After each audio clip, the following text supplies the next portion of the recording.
Wherever you go, whatever you do, throw a little at it. Omax, Vest and Briefs. Trichy மாநகர் முழுவதும் நடைபாதைகளை ஆக்கிரமித்து செய்து கடைகள் அமைக்கப்பட்டதால் போக்குவரத்து நெரிசல் மற்றும் விபத்துகள் ஏற்படுவதாக புகார் எழுந்துள்ளது. இதுகுறித்து கள ஆய்வு நடத்தி விரிவான தகவல்களுடன் இணைகிறார் செய்தியாளர் தீபன். இந்த திருச்சி மாநகரில் ஆக்கிரமிப்பு செய்து கடைகள் அமைக்கப்பட்டதால் போக்குவரத்து நெரிசல் ஏற்பட்டுள்ளது. அங்கு மக்கள் என்ன மாதிரியான குறைகளை கூறுகிறார்கள்? அது குறித்து விரிவான தகவலை பகிருங்கள்.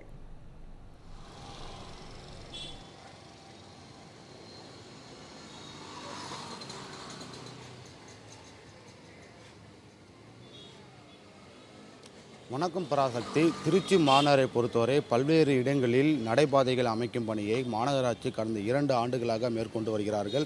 அதேபோன்று குறிப்பாக சில பகுதிகளில் முழுமையாக அந்த பணிகள் முடிக்கப்பட்டது. ஆனால் அந்த நடைபாதையை மக்கள் பயன்படுத்தாத சூழ்நிலை தான் திருச்சி மாநகரை பொறுத்த வரைக்கும் நடைபெற்று வருது. குறிப்பாக திருச்சி மாநகர் இருக்கக்கூடிய சத்திரம் பேருந்து நிலையமாக இருக்கட்டும், அது இருக்கக்கூடிய கடைவீதிகள் பகுதி, இபி ரோடு சாலை என்று சொல்லக்கூடிய பகுதி, காந்தி மார்க்கெட் பகுதி, கே நகர் மற்றும் உறையூர், கல்நாயக்கன் தெரு உள்ளிட்ட பல்வேறு பகுதிகளில் சாக்கடை பணிகளும் நடைபாதையில் அமைக்கும் பணிகளும் கடந்த 2 ஆண்டுகளாக முழு வீச்சில் மாநகராட்சி அதிகாரிகள் ஊழியர்கள் பணியில் ஈடுபட்டு வருகிறார்கள்.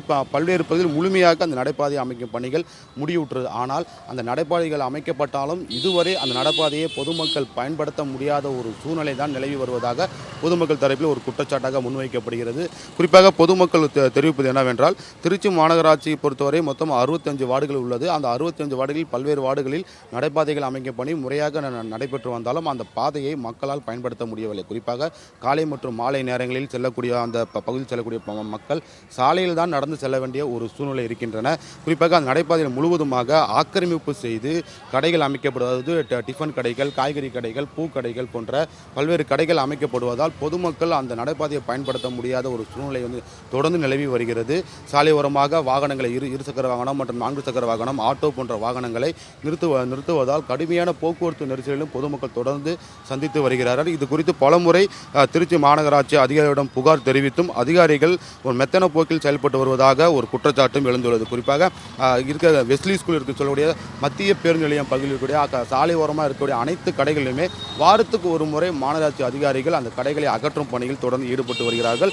காலையில் அகற்றினாலும் இரவு நேரங்களில் மீண்டும் அதே இடத்தில் சாலைகளை ஆக்கிரமித்து கடைகள் போடக்கூடிய ஒரு சூழ்நிலை தான் இருக்கின்றன. அவற்றை ஒழுங்குமுறைப்படுத்த வேண்டும். தினந்தோறும் அந்த வெஸ்லி ஸ்கூல் சொல்லக்கூடிய அந்த மத்திய பேருந்து நிலையம் செல்லக்கூடிய அந்த சாலையில் காலையிலிருந்து இரவு வரை கடுமையான போக்குவரத்து நெரிசல் தொடர்ந்து ஏற்பட்டு வருகிறது. பள்ளி மற்றும் கல்லூரிக்கு செல்லக்கூடிய மாணவ மாணவிகள், சில நேரங்களில் இருசக்கரம் செல்லக்கூடிய பெண்கள் உட்பட அனைவருமே பல்வேறு இன்னலை சந்தித்து வருகிறார். குறிப்பாக விபத்துகள் சிக்கி காயம் ஏற்படுவது, உயிரிழப்பு ஏற்படுவது, கைகால் முறிவு ஏற்படுவது என்று போன்று தொடர்ந்து சம்பவங்கள் நடைபெற்று வருகிறது.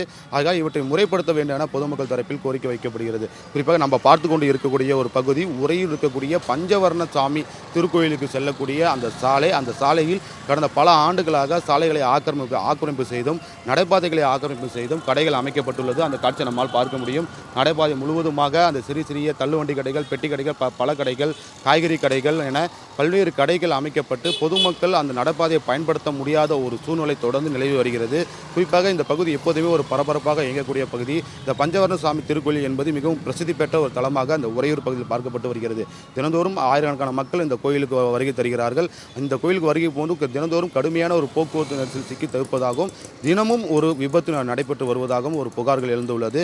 ஆகையால் உடனடியாக அந்த நடைபாதையில் அமைக்கப்பட்டுள்ள கடைகளை அகற்ற வேண்டும், அவற்றை முறைப்படுத்த வேண்டும், சட்டத்தை கடுமையாக ஆக்க வேண்டும். அதேபோன்று கடைகள் அமைப்பதை யாரும் பொதுமக்கள் எதிர்ப்பு தெரிவிக்கவில்லை. ஆனால் கடைகள் அமைப்பதற்கு முன்பாக அந்த கடைக்கு முன்பு இருசக்கர வாகனங்களோ அல்லது 4 சக்கர வாகனங்களோ நிறுத்துவதற்கான வழிவகையை இருக்கிறதா, இடம் இருக்கிறதா என்பதை ஆய்வு செய்து அந்த கடை அமைப்பதற்கான அனுமதியை மாநகராட்சியும் மாவட்ட நிர்வாகம் கொடுக்க வேண்டும். சாலை ஓரங்களில் இருசக்கர வாகனம் மற்றும் 4 சக்கர வாகனம் நிறுத்தப்படுவதால் போக்குவரத்து நெரிசலிலும் விபத்துகளையும் பொதுமக்கள் தினந்தோறும் சந்தித்து வருகிறார்கள், சிக்கி தவிக்கிறார்கள்.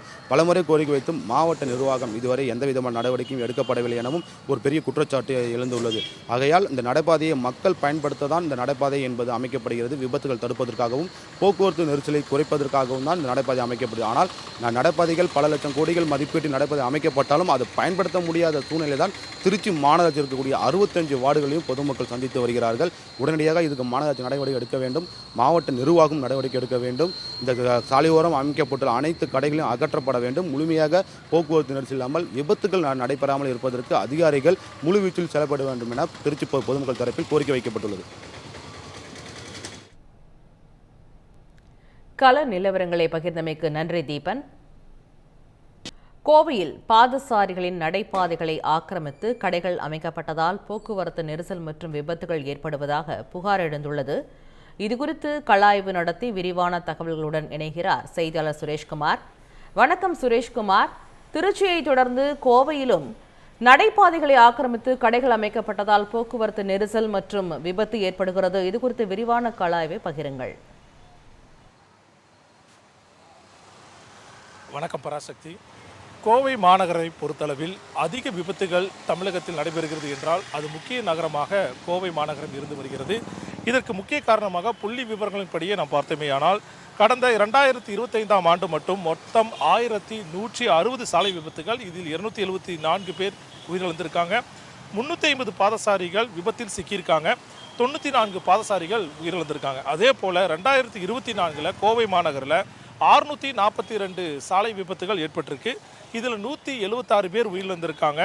387 பாதசாரிகள் விபத்துக்குள்ளாகி 102 பாதசாரிகள் உயிரிழந்திருக்காங்க. நடைபாதை ஆக்கிரமிப்பினால் இது போன்ற விபத்துகள் நடைபெறுவது புள்ளி விவரங்கள் படி தெரிகிறது. இது போன்ற நடைபாதை ஆக்கிரமிப்புகளை அகற்றுவதற்காக 2023 பாரதிய நியாகா சன்ஹிதா என்ற சட்டப்பிரிவின்படி வழக்கு பதிவு செய்து நீதிமன்றம் விதிக்கக்கூடிய அபராதமாக 5000 ரூபாயும் அதிகபட்சமாக 3 மாதங்கள் சிறை தண்டனையும் இது போன்ற நடைபாதைகளை ஆக்கிரமிப்பதற்கு காவல்துறை தரப்பில் நடவடிக்கை எடுக்கலாம். ஆனால் கோவை மாநகரில் அவ்வாறு நடவடிக்கை எடுக்கப்படுகிறதா என்ற நம்ம களஆய்வில் இறங்கிய போது அது போன்ற எந்த ஒரு நடவடிக்கையும் எடுக்கப்படுவதில்லை.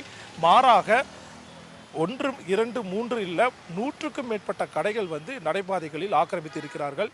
நடைபாதைகளில் ஆக்கிரமிக்கக்கூடிய கடைகள் ஒரு பக்கம் இருந்தாலும் ஏற்கனவே முக்கிய கடைவீதியில் அமைந்துள்ள வணிக நிறுவனங்களும் தங்களது பழைய வேஸ்ட்டுகளை வெளியெடுத்து வைக்கிறதும் தங்களுடைய குடோன்களை நடைபாதையில் வைக்கிறதும் அது மட்டும் இல்லாமல் வாடிக்கையாளர்களை கவர்வதற்காக ஃபுட் ஸ்டால் போன்றவற்றை எல்லாம் நடைபாதையிலேயே அமைப்பதும் என நடைபாதைகளை 90% ஆக்கிரமித்து விடுகிறார்கள். அதே போல் அந்த வணிக நிறுவனங்கள் வரிசையாக நிற்கக்கூடிய 2 வீலர்களுக்கு இடையில மிகப்பெரிய ஒரு பேரிகார்டை போட்டுக்கிறாங்க. தங்களுடைய நிறுவனங்களுக்குள்ளே வருவதற்காக எந்த ஒரு முன்னனுமதியும் இல்லாமல் மிக அகலமான ஒரு டிவைடரெல்லாம் போட்டுக்கிறாங்க. இதனால் 2 வீலர்ஸ் நிறுத்த முடியாமல் மக்கள் ஆங்காங்கே ரோடுகளை நோக்கியே நிறுத்துகிறாங்க. இதனால் வழக்கமாக செல்லக்கூடிய சாலைகளில் செல்லக்கூடிய வாகனங்களுடைய பாதை என்பது வெகுவாக சுருங்கி விடுகிறது. அதே போல் முறையான பார்க்கிங் நிறையா வணிக நிறுவனங்கள் இல்லை. குறிப்பாக 2 அல்லது 3 ஃப்ளோருக்கு மேலே இருக்கக்கூடிய வணிக நிறுவனங்கள் அவங்களுடைய அண்டர் கிரவுண்டில் பார்க்கிங்க்கு அலோவ் பண்ணணும். ஆனால் அண்டர் கிரவுண்டில் பார்க்கிங்க்கு எந்த ஒரு வணிக நிறுவனங்களும் அலோவ் பண்ணுறதில்ல, மாநகராட்சி கண்டுக்கிறது இல்லை. அவங்க வரக்கூடிய வாடிக்கையாளர்கள் அவங்க அண்டர் கிரவுண்டில் நிறுத்துகிற 100க்கும் மேற்பட்ட வாகனங்களை ரோட்டிலையும் நிறுத்திட்டு போயிடறாங்க. இதனால் ஒப்பனக்கார வீதி, கிராஸ்கட் சாலை போன்ற பகுதிகளில் நடைபாதையும் ஆக்கிரமிக்கப்படுது, 2 வீலரும் ரோடு ஆக்கிரமிச்சிடறாங்க, பார்க்கிங் பண்ணுறவங்களும் ரோட்டில் நிறுத்திடுறாங்க. இதனால் வழக்கமாக செல்லக்கூடிய வாகனங்களுடைய பாதை ஒரு 10% தான் இருக்குது. 40 அடி இருக்குன்னா 10 அடியில் தான் வாகனங்கள் பயணிக்கக்கூடிய சூழல் இருக்குது. இது போன்ற சூழல் மாநகரின் பல்வேறு முக்கிய பகுதிகளில் நடப்பதால் விபத்துகள் அதிகமாக நடைபெறுது. அதில் தான் மேற்கண்ட புள்ளி விவரங்கள் நான் சொன்ன மாதிரி பாதசாரிகள் அத்தனை பேர் உயிரிழந்திருக்காங்க, அத்தனை பேர் படுகாயம் அடைஞ்சிருக்காங்க. இவ்வளோ சம்பவங்கள் கோவை மாநகரில் நடந்தும் காவல்துறை தரப்பில் சட்டப்பூர்வ நடவடிக்கைகள் எடுக்கப்படுகின்றனவா என்ற கேள்வி கேள்விக்குறியாக இருக்கிறது. இதையும் தாண்டி இந்த மாதிரி சின்ன சின்ன வியாபாரிகள் நடைபாதையில் இருப்பது அவர்களுடைய குடும்பத்துடைய வருமானத்துக்காக தான் இருக்காங்க. அதை யாரும் குறை சொல்லவில்லை. அவர்களுக்கு முறையான ஒரு இடத்தை ஒதுக்கணும் அப்படிங்கிறதான் சமூக அறிவியல் கோரிக்கையாக இருக்கிறது. ஏன்னா பொதுமக்கள் வரக்கூடிய பாதைகளை, நடக்கக்கூடிய பாதைகளை இப்போ நீங்கள் கூட பார்க்கலாம். 2 முதியவர்கள் பாதசாரியில் நடந்து போகணும், அவங்க நடக்க முடியாமல் ரோட்டில் நடந்து போகக்கூடிய சூழலுக்கு வராங்க. சார், உங்களுக்கு பிளாட்ஃபார்மில் அதிகப்படியாக நடக்க முடியுதா சார்? சார், இந்த கடைகள்லாம் இருக்கிறதுனால முடியல. என்ன பிரச்சனை சந்திக்கிறீங்க? பிரச்சனை சந்திக்கல. அதனால என்ன ஆகுதுன்னா நடக்கிறதே கொஞ்சம் ஸ்லோவாகிடுறது, தடுக்கி விழுந்துருவோமான்னு ஒரு பயம் இருக்குது. இப்போ கூட நீங்கள் ரோட்டில் நடந்து வரீங்க. ஆமாம், அது அந்த கடைகள்னதுனால தான் நாங்கள் இங்கே இப்படி வரோம். நாங்கள் நீங்களே கேட்டிருக்கலாம், இந்த வயதான முதியவர்கள் அவர்கள் ஒரு பொருளை வாங்குறதுக்கு வராங்க, 2 பேராலையும் அவங்களுடைய நடைபாதையில் நடக்க முடியல, ரோட்டில் நடந்து வராங்க. அப்போ ரோட்டில் வேகமாக சிக்னல் முடிச்சோன்னு வரக்கூடிய வாகனங்கள் அவங்க மேலே மோதக்கூடிய வாய்ப்பு இருக்குது. இது போன்ற அசம்பாவிதங்கள் நிறையா பக்கம் நடக்குது. அதனால காவல்துறை தரப்பில் முறைப்படுத்தாமல் இது போன்ற நடைபாதைகள் இஷ்டத்துக்கு போடப்படும் கடைகளை உடனடியாக களைய வேண்டும். அவர்களுடைய வாழ்வாதாரத்தை சீர் செய்வதற்கு ஒரு முறையான இடங்களை அனுமதிக்கணும். பெரும்பாலாக இந்த மாதிரி ஒப்பனக்கார வீதி, கிராஸ்கட் ரோடு போன்ற சாலைகளில் நிறைய கட் ரோடு இருக்குது. அந்த கட் ரோடு ஏதாவது ஒரு கட் ரோடை நடைபாதை வியாபாரிகளுக்கு ஒதுக்கிட்டாங்கன்னா பெரும்பாலும் பரவலாக இருக்கக்கூடிய கடைகள் ஒரு பக்கத்தில் போயிடும். அப்போ இது போன்ற விபத்துகள் நடைபெறாது. அதே போல் பெரு நிறுவனங்கள் அவங்களுக்கு முன்னாடி கடைக்கு முன்னாடி ஏன் இவ்வளோ ஆக்கிரமிப்பு பண்ணுறாங்க அப்படிங்கிறதே கேள்விக்குறியாக இருக்குது. கேட்குறதுக்கு யாரும் இல்லையா அப்படிங்கிற கேள்வி தான் இருக்குது. அந்த அளவுக்கு பெரு நிறுவனங்களோட ஆக்கிரமிப்பும் அந்த நடைபாதை வியாபாரிகளை விட அதிகமாக இருக்கிறது தான் அந்த கிராஸ்கட் சாலை பார்க்க முடிகிறது. இதற்கெல்லாம் எப்போது தீர்வு வரப்போகுது என்று தெரியவில்லை. எந்த அடிப்படையில் இவர்கள் கடைகளையும் ஆக்கிரமிப்புகளையும் மேற்கொள்கிறார்கள், இதற்கு பின்னணியில் எப்படி இருக்கிறார்கள், இவர்கள் மீது சட்ட நடவடிக்கைகளை பாயாதா என பல கேள்வி கணைகள் மக்கள் மத்தியிலும் சமூக ஆர்வலர்கள் மத்தியிலும் இருக்கிறது. பராசக்தி. கோவையிலிருந்து பல தகவல்களை பகிர்ந்தமைக்கு நன்றி சுரேஷ். இந்த மாதிரி யூஸ்ஃபுல்லான இன்ஃபர்மேஷன்ஸை தெரிஞ்சுக்க தமிழ் ஜனம் சேனலை சப்ஸ்கிரைப் பண்ணுங்கள்.